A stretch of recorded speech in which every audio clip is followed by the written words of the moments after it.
Good afternoon. Thank you for giving me this opportunity to come before you today. I'd like to explain something about why I started this project. We all come from different countries, and there's nothing like uprooting yourself and your family and moving to a different place. And when you do that, you want to have a place of sense of belonging. You want to feel valued and appreciated for what you're also bringing to the table. And sometimes it might be difficult because in a new country, there's new challenges, new beliefs, new values, new perspectives, new people, new systems. And there's all uncertainty that you're trying to work through. Now, I'm from Zimbabwe, and we moved to the United Kingdom in 2000. We lived there for 15 years. And then we moved to Malta 7 years ago. I'm Nazlee Mayhew, and I'm a mindset and inclusion coach. And I work with women executives and help them to become stronger in terms of their leadership roles, to help them lead their teams where they're very diverse teams that they may be working with. I also help women start up their own business. And it all starts with a self-awareness. So for myself, I would have tried to start my own business many years ago. But I listened to what people were telling me, the negative things. You're not good enough, you're not smart enough, you don't have a degree, you'll never be a successful woman. This is not for you. You're a wife and a mom and you should stay at home and just look after the children. Keep to your 9 to 5. And all these things held me back. But I knew deep down that I had a passion, that I had a gift, that I wanted to help other women. So this brings me now to why I started the IZARA project. I've always been passionate about working with women, especially younger women, because I too was once 22. I turned 51 last week.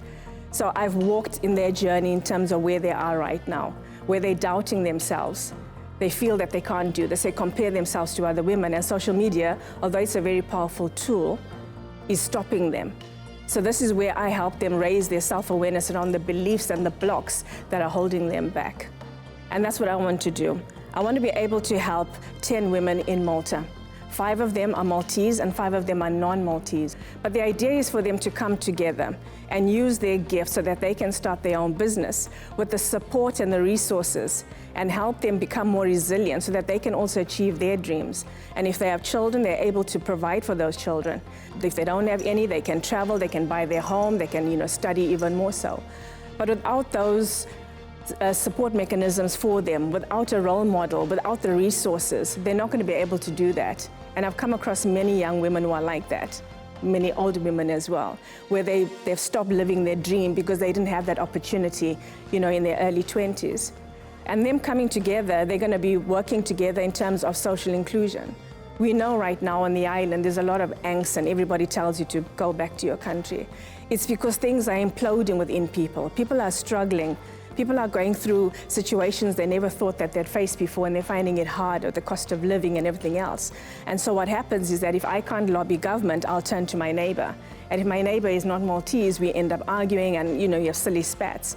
So by bringing these women together, they're going to understand how their different cultures are actually quite similar. And if we give ourselves the opportunity to do that, we're going to be able to build a business together, having all the support and resources that they need. They will then be able to bring that into their own communities, into their own churches, into their own families.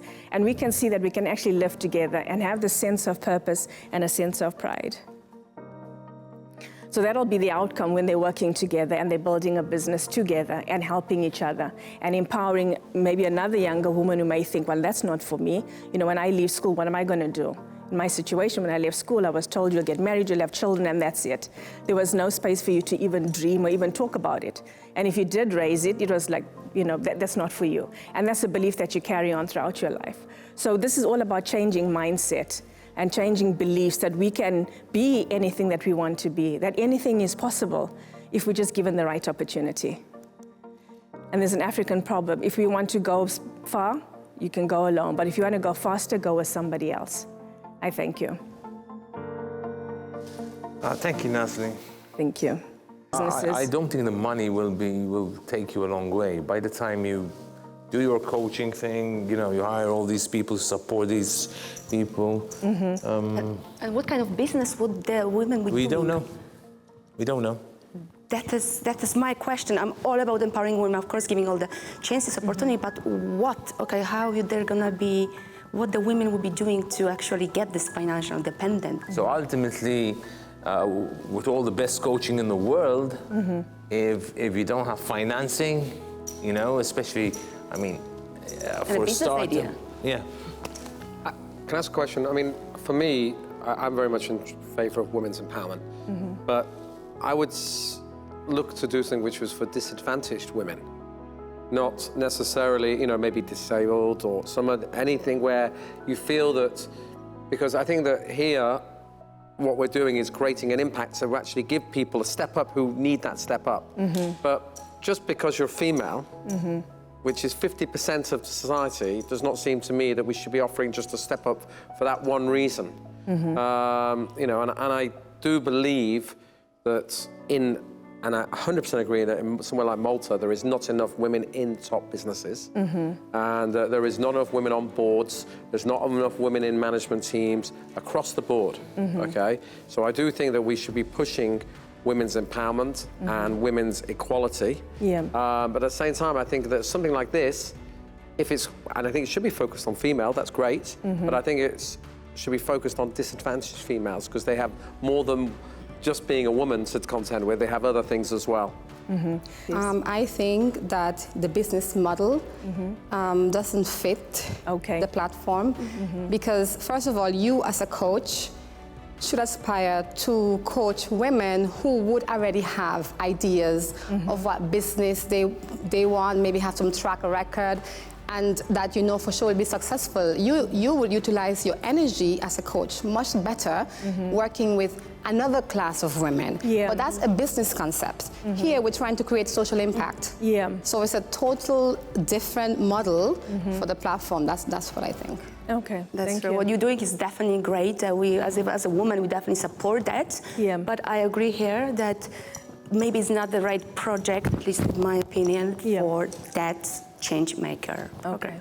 I think you will change some women's lives, which is fantastic. Carry on doing what you're doing. Thank you. Okay, thank you very much. Thank you. Thank you very much. Thank you for your time. Bye-bye.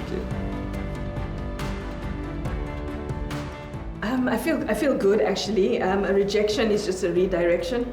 As the judges said, that maybe this is not the platform for them. It could be for somebody else. Just to encourage women not to give up.